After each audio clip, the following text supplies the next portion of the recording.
नमस्कार, city news channel में आपका स्वागत है। हमारे साथ में है डॉक्टर अविनाश चौधरी। और जिस प्रकार राजनीति पल पल बदल रही है, अपने रंग भी बदल रही है, साथ ही आने वाले समय में क्या बदलाव होगा और किस करवट बैठेगा राजनीति का यह ऊँट, यह तो अब समय बताएगा। लेकिन फिलहाल में अभी जो सबसे ज़्यादा चर्चा का विषय है नवनीत राणा का कोर्ट का परिणाम यदि नवनीत राणा जीत जाती है तो बीजेपी से टिकट मिलने की प्रबल संभावना है और शायद वो बीजेपी की टिकट पे लड़ेगी। यदि नहीं जीत पाती है तो क्या परिस्थिति होगी अमरावती की और किस प्रकार अमरावती के मतदाता अपने वोटों का उपयोग करेंगे। नवनीत राणा नहीं रही तो बीजेपी से कौन हो सकता है और नवनीत राणा रही तो बीजेपी के सामने कौन रहेगा और किस प्रकार से स्थिति बनेगी और किस प्रकार से सीट चुनकर आ सकती है भाजपा की। हमारे साथ में अविनाश चौधरी है जो भाजपा की तरफ से यहाँ प्रतिनिधित्व कर रहे हैं हमारे पास। डॉक्टर साहब नमस्कार। जैसा कि हम अभी देख रहे हैं अमरावती लोकसभा चुनाव एकदम नज़दीक है, शायद 1.5 से 2 महीने में हो जाए। 14-15 तारीख को शायद आचार संहिता 13 तारीख तक शायद मोदी जी के प्रोग्राम तो 14 तारीख को लगी, ऐसा संभावना बताई जा रही है। और उसके 40 दिन में पहला चुनाव हो जाएगा तो शायद हो सकता 25 से 30 अप्रैल के आसपास अमरावती का चुनाव आ गए। और स्थिति सबरम की ऐसी कि हर बार जैसा होता है कि लोकसभा का चुनाव घोषित भी हो जाता है, डिक्लेयर और उम्मीदवार नहीं रहते। आज की तारीख में भी हम देख रहे हैं कि नवनीत राणा एक उम्मीदवार के रूप में सामने, लेकिन कोर्ट के परिणाम के कारण कुछ ऊपर नीचे संभावना दिख रही है। दूसरा कोई उम्मीदवार अभी डिक्लेयर हुआ नहीं।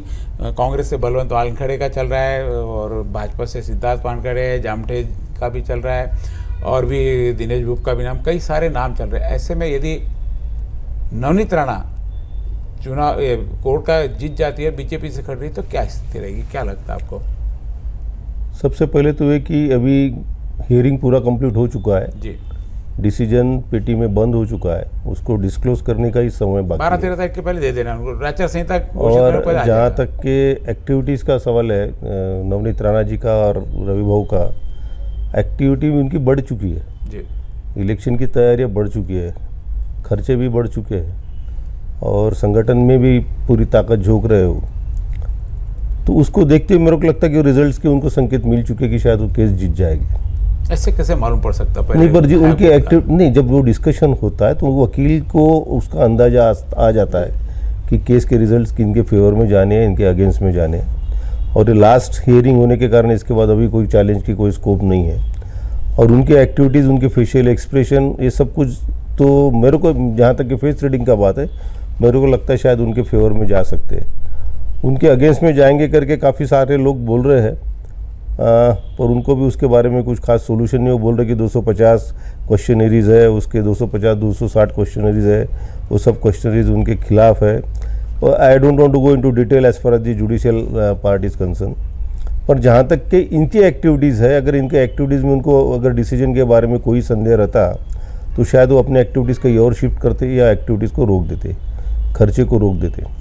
पर मेरे को लगता है कि शायद केस अगर वो जीत जाते तो फिर कोई ऑप्शन लोगों के सामने कोई संदेह कोई खड़ा नहीं रहता कि इनको कौन से पार्टी से लड़ना है। क्योंकि पिछले 3 साल का जो ट्रैक रिकॉर्ड है ये बताता है कि बीजेपी ने भी उनको काफ़ी फेवर किया और इन्होंने भी बीजेपी की तरफ अपना इंक्लिनेशन बताया। कार्यकर्ताओं का भी कल है कि वो एक अच्छा कैंडिडेट है करके। अब जहाँ तक इलेक्शन की बात होती है, 2 चीज़ें होती है कैंडिडेट का चयन करने में कि हाई कमांड जिसको अपनी लैंग्वेज यूज़ कर दे या जो सीनियर लोग होते हैं पार्टी के, उनका कैंडिडेट की तरफ देखने का क्या रवैया है और उनका जहाँ तक के परफॉर्मेंस है पिछले 5 साल का, उसको देखते हुए मेरे को लगता है कि नवनीत राणा जी कहीं पीछे नहीं है। टिकट मिलने में आसानी, टिकट मिलने में उनको कोई दिक्कत नहीं है। टिकट में जो मसल पावर लगता है वो उनके पास है, फाइनेंशियल पावर उनके पास है। पिछले 5 साल में उन्होंने जो लोकसभा में, पार्लियामेंट में परफॉर्मेंस दिया है वो भी बहुत उल्लेखनीय है। और कई बार उन्होंने प्रूव कर दिया कि सी इज़ अ लीडर और उसकी आइडेंटिटी अभी उसको प्रूव करने की ज़रूरत नहीं है। ऑल ओवर इंडिया उसकी आइडेंटिटी हो चुकी है। मेरे इतने अक्रॉस इंडिया फ्रेंड्स है, वो सब जानते हैं कि अमरावती कॉन्स्टिट्यूंसी में नवनीत राणा एक हीरोइन करके नहीं, एक अच्छे पार्लियामेंटेरियन करा के, एक अच्छे पार्लियामेंटेरियन करा के काफ़ी सारे, शायद इतनी तो प्रसिद्धि उनको जब हीरोइन थी जब भी नहीं मिली, जब भी नहीं मिली थी। इसलिए जहाँ तक के व्यक्तिमत्व का सवाल है वो अनबायस्ड, उसमें कोई बायस नहीं है कि एक अच्छा कैंडिडेट करके वो साबित हो जाएगी। उनका संगठन पार्टी के साथ पैरेलल संगठन भी उतना ही तगड़ा है, क्योंकि उन्होंने प्रूव किया इंडिपेंडेंट कैंडिडेट करके चुन के आने के बाद। दूसरे पार्टी के साथ जब थी तब भी उन्होंने प्रूव कर दिया कि वो अच्छे खासे वोट्स मिला सकती है करके। और 365 days 7 days a week availability उन्होंने प्रूव कर दिया है। हर सेगमेंट में उनका काम ताकतवर चल रहा है, चाहे तो यंगस्टर हो, चाहे फीमेल हो या मेल हो, सोशल गैदरिंग हो, कोई रिलीजियस्टिक गैदरिंग हो, धार्मिक कार्यक्रम हो, हर तरह के गैदरिंग में उन्होंने अपनी उपस्थिति दर्ज की है। अब इतने सारे क्राइटेरिया अगर कोई कैंडिडेट अगर कलेक्टिव मेरिट्स पे आ जाती है तो पार्टी के सामने उसका चयन करना कोई बड़ी बात नहीं होती है। हर कैंडिडेट के पीछे कोई ना कोई विरोधाभास जरूर होता है, वो बहुत ज़्यादा मायना नहीं करता है। जब एक बार पार्टी का बैनर अगर उसको मिल जाता है तो ये सब चीज़ें बहुत गौन हो जाती है, बहुत उसको कोई ज़्यादा इंपॉर्टेंस नहीं रहता है। एक बार पार्टी अगर कैंडिडेचर डिक्लेयर करेगी तो 2-4 लोग घर पे बैठ जाएंगे जिनको विरोध करना है, 2-4 लोग शांति से आंतरिक विरोध, बाकी सब लोग कार्यकर्ते अपने काम से लग जाएंगे, क्योंकि पार्टी से जो आदेश रहेंगे उनका फॉलो करना ये भारतीय जनता पार्टी की शिस्त रही है। उनको क्यों नहीं मिलना चाहिए इसके बारे में कोई बहुत ही ऐसा तथ्यपूर्ण एक्सप्लेनेशन वो दे नहीं रहे। इतने सारे इनकमिंग पार्टी में हो रहे हैं, जो डिज़र्व करते नहीं डिज़र्व करते, सब काफ़ी सारे लोग आ रहे हैं। जहाँ तक मेरा मानना personal as a citizen of Amravati और कॉन्स्टिट्यूंसी का एक सिटीजन है नाते, कुछ समय के लिए अपन उसको थोड़ा बाजू रख देते कि एक बीजेपी का मैं भी कार्य करता हूँ, पर एज एलाइट सिटीजन, एक क्वालिफाइड सिटीजन, एक जिम्मेवार आदमी सामाजिक कार्य में जो मैं रहता हूँ, उसको देखते हुए मैं जब इस चीज़ को छेड़ता हूँ तो मासेस से तो लोग बोलते हैं कि कैंडिडेट तो बहुत अच्छा है। शायद कुछ व्यक्तिगत विरोध काफ़ी लोगों को रहता है, और जो कैंडिडेट के लिए जो रिक्वायरमेंट्स रहती है, जो क्राइटेरियाज रहती है, वो मेरे को लगता है जहाँ तक कि 90% क्राइटेरिया वो फुलफिल करती है। और इसके बाद जब कैंडिडेट का वो एम्बॉसिंग हो जाएगा, एंडोर्समेंट हो जाएगा पार्टी के बैनर का, तो ये छोटे मोटे 5-10% चीज़ें भी निकल जाएंगी। और 365 दिन काम करने के बाद उनका जो पब्लिक में जो प्रेजेंस है, वो प्रेजेंस को सिर्फ उसको पॉलिश करना है। और ऐसा भी नहीं कि भाई सिर्फ इलेक्शन आए करके सामने आए। पूरे कई 5 साल से खासदार होने के नाते उन्होंने काफ़ी सारे कार्यक्रम किए हैं। लोगों का कहना है कि कोई बड़ा सा इवेंट नहीं हुआ है जिसमें काफ़ी सारे लोगों को बेनिफिट नहीं हुआ है। ये 5 साल की प्रक्रिया नहीं है, लोकसभा है। लोकसभा में अगर इसको नेक्स्ट टाइम चांस मिल जाए, शायद बड़ी जिम्मेदारी पार्टी दे दे, तो हो सकता है कि जो भी पेंडिंग वर्क से वो काम उसके हो जाएंगे। काफ़ी सारी चीज़ों में उन्होंने अभी इंटरेस्ट भी बताया, जैसे एयरपोर्ट का कई सालों से मुद्दा जो पेंडिंग पड़ा था उसको अभी चैनलाइज कर दिया है। वैगन का भी, जो रेलवे वैगन के भी इसके जो उन्होंने चैनलाइज कर दिया है। और काफ़ी सारे चीज़ों ऐसा नहीं लगता है, जब भी कोई उनके साथ कोई सवाल लेके जाता है तो वो नहीं बोलते कि ये पॉसिबल नहीं है। See try to keep attention toward the question, और वो ये चाहती कि उसको कुछ ना कुछ इंपॉर्टेंस दे।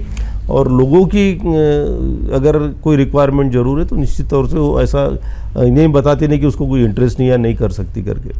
ये हो गई जैसे नवनीत के बारे में बात है कि नवनीत क्या है, पिछले 5 सालों में क्या किया, किस प्रकार उनका प्रेजेंटेशन रहा। लेकिन जहाँ तक विचारधारा और राजनीति और जातिगत समीकरण का सवाल है, सारी चीज़ें भी इस चुनाव में मायने रखती है। ऐसा हम नहीं कह सकते केंद्र की राजनीति, केंद्र के जो प्रचार हो रहे हैं उससे सब लोग उसको फॉलो करें और उस ढंग से वोट देवे। वैसे ढंग से वोट देवे तो पूरी 43 सीटें केंद्रीय नेतृत्व में चली जाएगी, लेकिन ऐसा नहीं है। अमरावती की राजनीति जहाँ तक मैं इतने सालों से देख रहा हूँ, विचारधारा के साथ में चलती है और जो ट्रेंडिंग रहती है उसके हमेशा विरोध में रही है। यहाँ पे पिछले साल भी देखो पूरा पिछली बार के इसमें मोदी का ट्रेंड था पूरा, लेकिन उसके बावजूद यहाँ से नवनीत राणा चुनकर आई। खुद का अपीयरेंस था, प्लस जो सपोर्टिंग पार्टी थी वो थी, एक बड़े वोट बैंक के गट्ठे उनके साथ में थे। उस लहर के बावजूद भी उस समय आनंदराव अडसुल यहाँ पे हार गए। निश्चित रूप से नवनीत राणा का खुद का बहुत बड़ा रोल था उसमें, लेकिन जो सपोर्टिंग पार्टी थी साथ में वो भी है।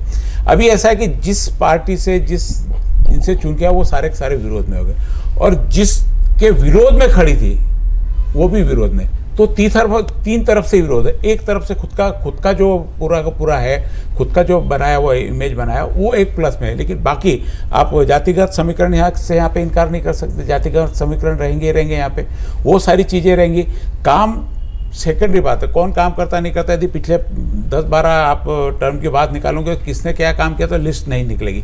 काम केंद्रीय सरकार अपने करते रहती, होते रहती, थोड़ा सा पुशअप करना पड़ता, पुशअप में ठीक रहे। अब ऐसी परिस्थिति में जहाँ पूरी जातिगत राजनीति यहाँ पे आवे, पल में लोग बदल रहे, कौन बीजेपी में है, कौन कांग्रेस में जाएगा, कौन बीजेपी का कांग्रेस में आएगा, कौन किधर से जाएगा किधर नहीं जाएगा, कुछ समझ में नहीं आ रहा। जिसको टिकट नहीं मिली अभी वापस फिर पार्टियां छोड़ने का सिलसिला चालू हो जाएगा। अभी तो टिकट देने की बात, अभी तो पार्टी छोड़ने का सिलसिला। ऐसी परिस्थिति में जातिगत समीकरण के अमरावती मायने नहीं रखेंगे? ये जातिगत समीकरण हर जगह मायने रखते, इसमें कोई डाउट नहीं है, पर सिर्फ जातिगत समीकरण के ही भरोसे इलेक्शन लड़ा जाता है ऐसा भी नहीं है। अपने पास एग्जाम्पल है गुड़े साहब का। अनंतराव जी जब चुन के आए थे, 3 बार चुन के आए, उनके कास्ट के कम्युनिटी के मैक्सिमम 2.5 to 3% पॉपुलेशन का भी वोट नहीं था, बहुत उससे भी कम था, उससे भी 1% ही शायद वोट होगा, तो भी चुन के आए। सबसे इंपॉर्टेंट इलेक्शन में क्या मायना करता है कि लीडरशिप किसकी है। आज का जो सिचुएशन डेवलप हुआ पिछले 2014 में, 4-5 फैक्टर जो मोदी जी ने लोगों के दिमाग में पहुंचा है, वो है न्यू नेशनलिज्म, कि निश्चित तौर पे लोगों को थोड़ा सा स्वाभिमान जागरूक हुआ देश के प्रति। दूसरी ओर डायरेक्ट डिलीवरी सिस्टम, हर चीज़ घर तक पहुंच रही लोगों के, और उसमें करप्शन और लैप्सेस की पॉसिबिलिटीज़ बहुत कम हो चुकी है। तीसरी चीज़ ये चुकी कि कनेक्टिविटी बहुत लोगों के साथ बढ़ चुकी है पॉलिटिशियंस लोगों की, और ये उन्होंने कंपल्शंस किया है कि हर कार्यकर्ताओं को, हर लीडर को उनकी कनेक्टिविटी मेंटेन होनी चाहिए। चौथा इंपॉर्टेंट फैक्टर होता है कि जो कैंडिडेट उसका फेस क्या है। फेस प्रेजेंटेशन भी बहुत ज़्यादा मायनर करता है। जैसे कि नया कैंडिडेट अगर इस बार अगर कोई सामने आता है, तो ये पूरे कॉन्स्टिट्यूंसी में कितने लोगों तक आज तक के पहुंच गया है, उसको वो भी मायना करेगा, और वो सही में डिजर्व करता है, या जिस पार्टी ने फोर्स किया उनके पास कोई ऑप्शन नहीं करके कैंडिडेट खड़ा किया जा रहा है, ये भी मायना करेगा।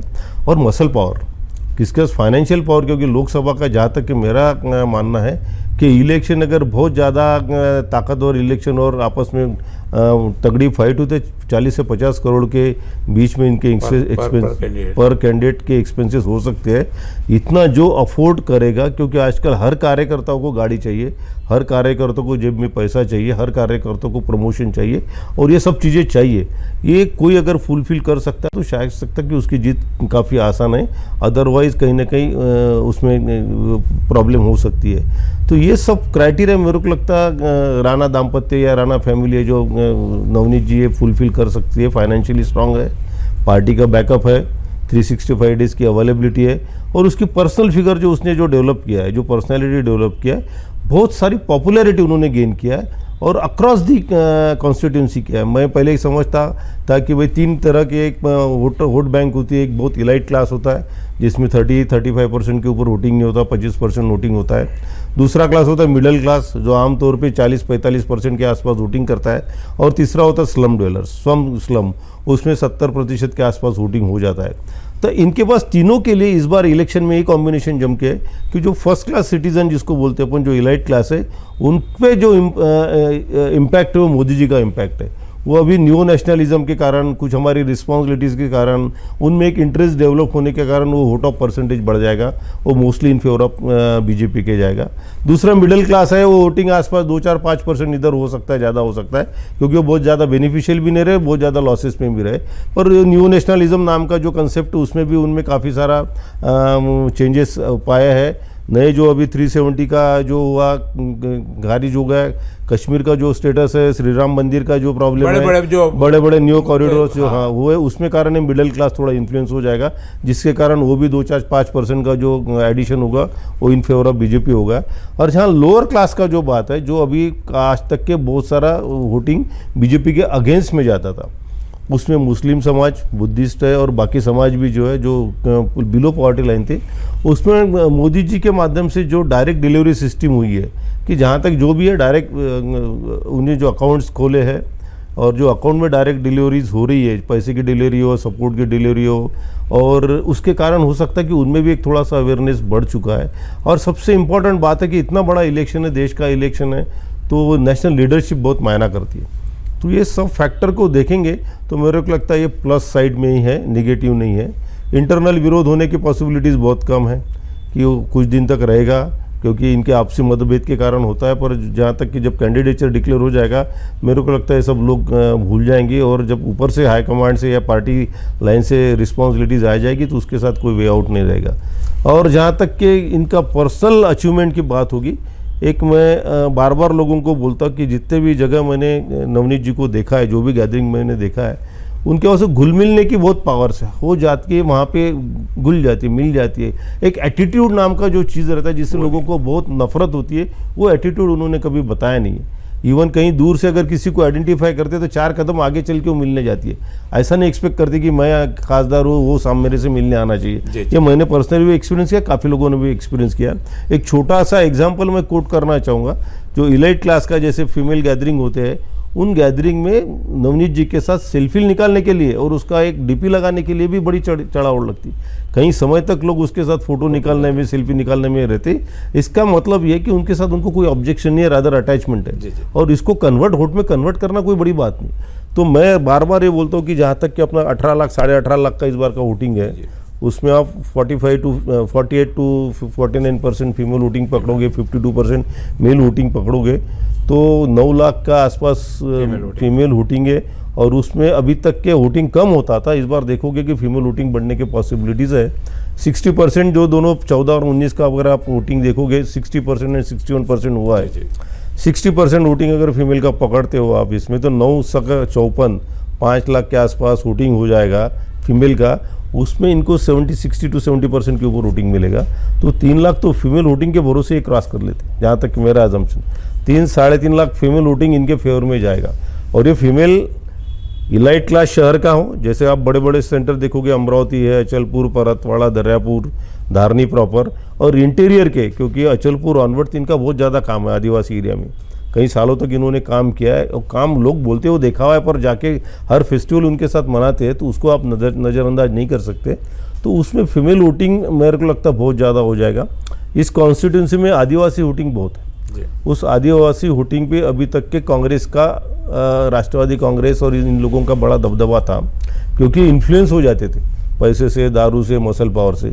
अभी थोड़ा सिनेरियो चेंज हो चुका है, उनमें भी ये सब चीज़ें फैक्टर परकुलेट, उनका एजुकेशन स्टैंडर्ड बढ़ा, उनका रहने का स्टैंडर्ड बढ़ा, लिटरेसी बढ़ा है, और उनको भी एक थोड़ा सा स्पिरिट, नेशनल स्पिरिट डेवलप हुआ है। तो उनमें से 10-20% भी वोट बैंक अगर स्विच ओवर होता है तो इनके फेवर में जाएगा। तो मेरे को लगता है ये सब अचीवेबल फैक्टर्स है, और उनका चुन के आना बड़ा डिफिकल्ट सा बात नहीं है। But pertaining to the fact कि उसको एक बैनर लेना जरूरी है। ये सब फैक्टर इंडिपेंडेंट कैंडिडेट के लिए कहाँ तक के अप्लीकेबल होगी, जैसे पुराने पहले इलेक्शन में 2019 के इलेक्शन में अप्लाई हुई थी, शायद हो सकता है कि ये इस बार अप्लाई नहीं होगी, क्योंकि सब सिनेरियो अलग था। तब मुस्लिम और बुद्धिस्ट वोट उनके काफ़ी फेवर में गए थे, इंडिपेंडेंट होने के नाते। वहाँ काफ़ी सारा पैसे का गेम हुआ था, काफ़ी सारा और अदर फैक्टर्स थे, वो फैक्टर उनके भी इस बार खिलाफ है। पर हिंदू वोट्स उनके फेवर में बहुत ज़्यादा परसेंटेज में जमा हो रहे। मेरे को लगता है कॉम्पेंसेट करने के लिए कोई बड़ी दिक्कत नहीं होगी। बोलने के लिए विरोध है, क्योंकि दोनों जो हस्बैंड वाइफ है वो थोड़ा सा एक कमांडिंग या डोमिनेंट पर्सनैलिटीज़ है, उनका प्रेजेंस वो रियलाइज़ किया जाता है, लोग रियलाइज़ करते हैं।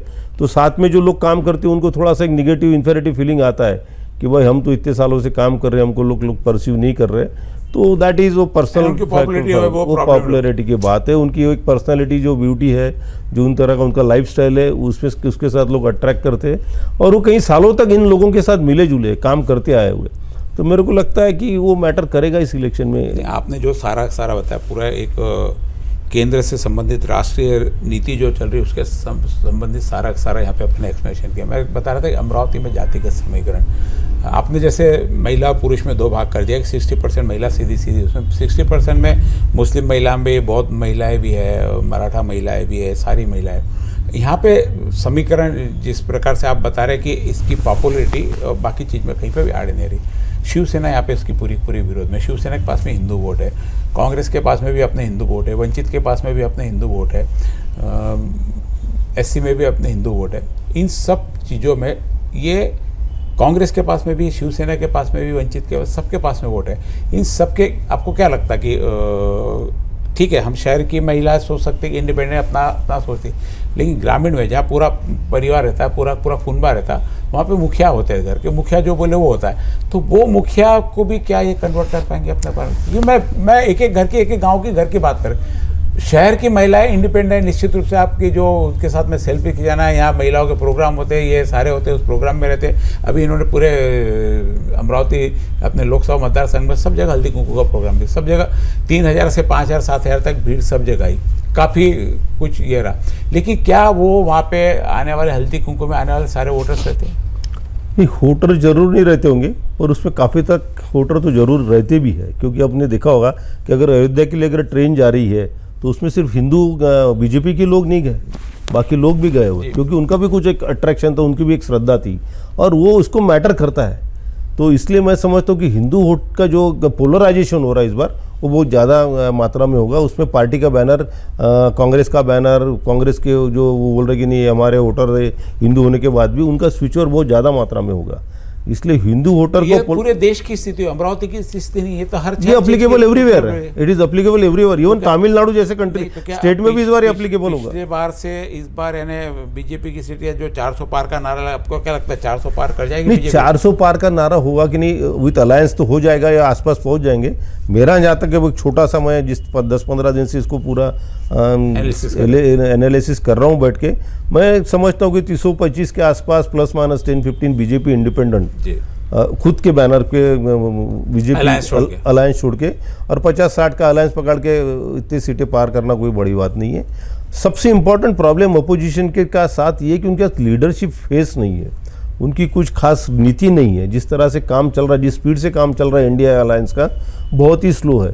आज तुम बीजेपी को देखोगे, घर घर तक बीजेपी पहुंची है, उनकी बूथ रचना हो चुकी है, उनके वोटर आइडेंटिफाई हो चुके हैं, कौन लीडरशिप करेगा, उस पर क्या रिस्पॉन्सिबिलिटी है। मैनेजमेंट बहुत बड़ा पार्ट है इस चुनाव में, पूरा जो विपक्ष के पास में नहीं, विपक्ष अभी भी बिखरा हुआ है 100%। प्रॉपर आज भी उनका सीटों का बंटवारा प्रॉपर हो नहीं पाया, क्योंकि चुनाव सर पे खड़ा है। आज भी कौन कहाँ से लड़ेगा पता नहीं। जैसे यहाँ से बताया कि भाई नवनीत यदि कोर्ट की केस जीत जाती है, उसका लड़ना तय है, बीजेपी से करीब तय नहीं, बीजेपी से लड़की उनके समर्थन, लेकिन बीजेपी के पास में ऑप्शन है।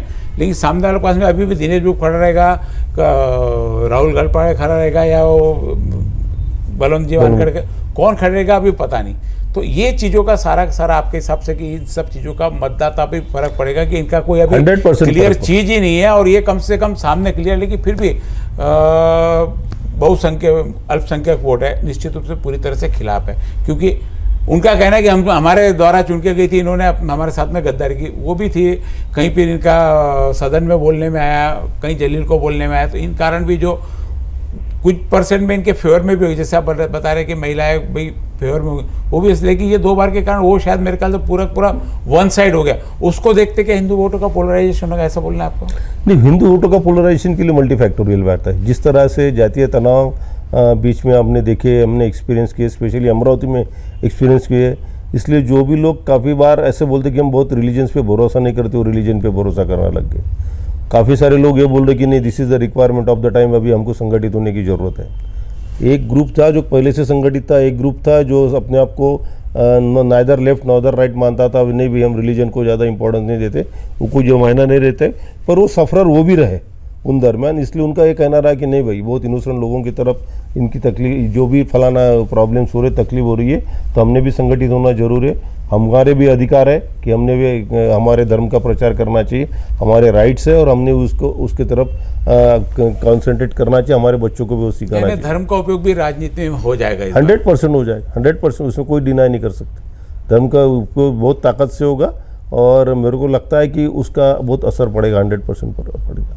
और ये यहाँ तक की बात नहीं, अक्रॉस द इंडिया देखोगे, इवन तमिलनाडु में लास्ट टाइम अपने 0 सीट थी, वहाँ भी अपेक्षा की 10 से 15 सीट से कहा तमिलनाडु इस बार अपना खाता खुल जाना चाहिए।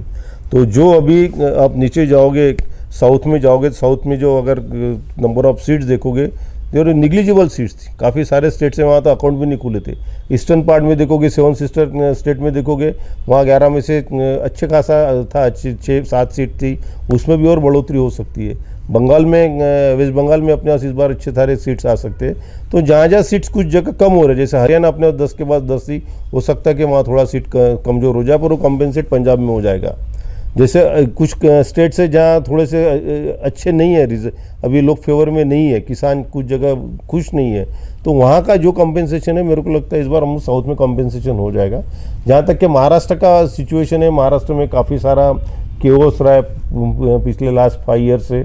हम 23 जगह चुन के आए हैं, टोटल 42 सीट्स में अपन थे, तब सेना के साथ था, तब सेना के वोट्स में बीजेपी का वोट सेल दोनों का था, इसका था उनको इसका था, कंट्रीब्यूशन बहुत ज़्यादा था। इस बार उनका आइडेंटिटी, मैं नहीं लगता हूँ कि आप लोग बोल रहे कि बाहर उद्धव ठाकरे के साथ काफ़ी सारी सिंपैथी है, मैं नहीं समझता बहुत कुछ सिंपैथी है, कि जिस तरह से उनका बयानबाजी हुआ, जिस तरह से उन्होंने स्टेटमेंट दिया है, वो स्टेटमेंट और सदैव बाला साहब के स्टेटमेंट के बहुत काफ़ी खिलाफ जाते, उसके साथ मैच नहीं करते, तो सेना के भी काफ़ी सारे लोग दुखी है। और सेना में भी सीधा 50% का फाड़ हुआ है, पार्टी टूट चुकी है। इसलिए वो जो वोट्स थे वो अभी बीजेपी के खेमे में जाएंगे। कुछ राष्ट्रवादी का हमको बेनिफिट हो जाएगा, वो राष्ट्रवादी का बेनिफिट तो मेरे को लगता है पश्चिम महाराष्ट्र के वो बेल्ट में ही ज़्यादा हो सकता है, इधर बहुत ज़्यादा फर्क नहीं पड़ेगा। स्पेशली विदर्भ में तो मेरे को नहीं लगता बहुत ज़्यादा उसका असर आएगा, जो कुछ आएगा 2-4-5% की फ़र्क पड़ेगा। पर ये सब देखते हुए 23 के पुराने जो हमारा आंकड़ा उसको तो हम निश्चित तौर पे क्रॉस कर लेंगे, और अलायंस के साथ जो हमारा टोटल फिगर था, टैली था, 42 प्लस ही रहेंगे, इसमें कोई डाउट नहीं है।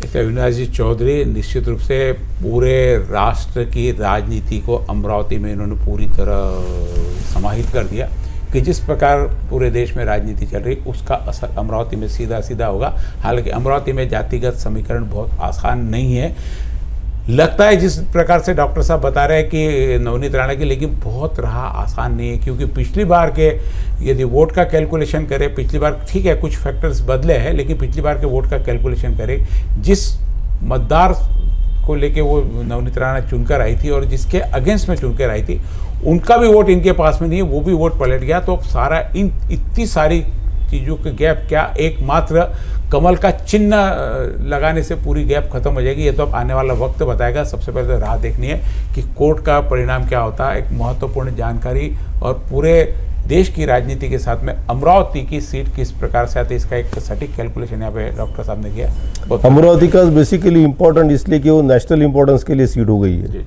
और मैं जहाँ तक के समझता हूँ कि जिस तरह से नवनीत जी को पार्टी ने फेवर किया है, तो ये सभी लीडर भी उस इलेक्शन के दरमियान कुछ ना कुछ अटेंशन पे करेंगे। अमरावती की सीट सेलिब्रिटी है, रिस्पॉन्सिबिलिटी लेंगे। देश के 10 सीटें हैं जो जिसमें नवनीत राणा आती है। निश्चित रूप से चुनाव जो अमरावती का होगा उस पर पूरे देश की नज़र रहेगी, ये हमारे लिए बहुत अच्छी बात है, गौरव की बात है।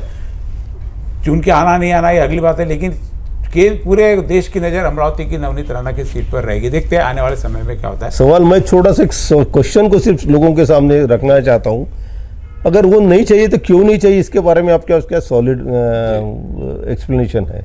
भाई हमको एक कैंडिडेट नहीं चाहिए, why not, and if not then who is the next. जो चीज़ों की खामियां आप देखते हैं, क्या आपका दूसरा कैंडिडेट है जो ये खामियां पूरा करता है और वो रिप्लेस करा कि शायद हो सकता है कि ये सब चीज़ों को फुलफिल कर पाएगी। अगर ऐसा कोई आपके सामने कैंडिडेट है तो निश्चित तौर पे उससे फ़र्क पड़ेगा। पर इस सवालों का अगर जवाब नहीं है तो आप मेरे को पूरी कॉन्फिडेंस है कि आप भी उसी के फेवर में वोट डालोगे, क्योंकि आपके सामने आप ही के दिए हुए सवालों का जवाब नहीं है। इसलिए वो उस तरह का पर्सनैलिटी अगर मार्केट में उनके खिलाफ बहुत सटीक सवाल की यदि नवनीत राणा नहीं तो कौन, मतदाता के ऊपर है। नवनीत राणा नहीं तो कौन, देखते समय पर क्या होता है। नमस्कार।